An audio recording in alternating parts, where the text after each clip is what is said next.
స్వదేశంలో జరిగిన ICC T20 world cup 2026 ఫైనల్లో న్యూజిలాండ్ను ఓడించి టైటిల్ను కాపాడుకోవడంతో పాటు మొత్తం 3 టీ20 వరల్డ్ కప్ ట్రోఫీలు గెలిచిన తొలి జట్టుగా నిలిచింది టీమిండియా.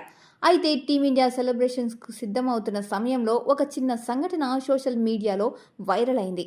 కెమెరాలు కాసేపు మైదానం నుంచి స్టాండ్స్ వైపు మళ్లించినప్పుడు రోహిత్ శర్మ, అతని భార్య రితికా సజ్దే మధ్య జరిగిన ఒక సంభాషణ అందరి దృష్టిని ఆకర్షించింది. సోషల్ మీడియాలో వైరల్ అవుతున్న ఈ వీడియోలో రోహిత్ శర్మ చేతులు మడుచుకొని కాస్త సీరియస్గా చూస్తూ ఉండగా రితిక ఏదో వివరంగా చెప్పేలా చేతులతో సంకేతాలు చేస్తూ మాట్లాడుతున్నట్లు కనిపించింది. ఈ సరదా క్షణం నెటిజన్లకు ఆసక్తికరంగా కనిపించడంతో వెంటనే మీమ్స్ వెల్లువెత్తాయి.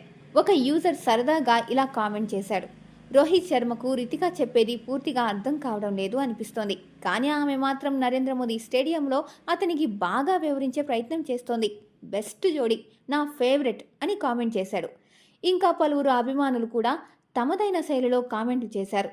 ఇక్కడ రోహిత్ శర్మ రితిక మధ్య చిన్న ఫైట్ జరిగినట్టు ఉంది.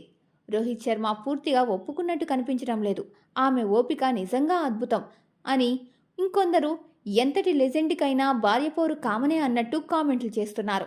దీనిపై మీరు ఏమనుకుంటున్నారో కామెంట్ చేయండి.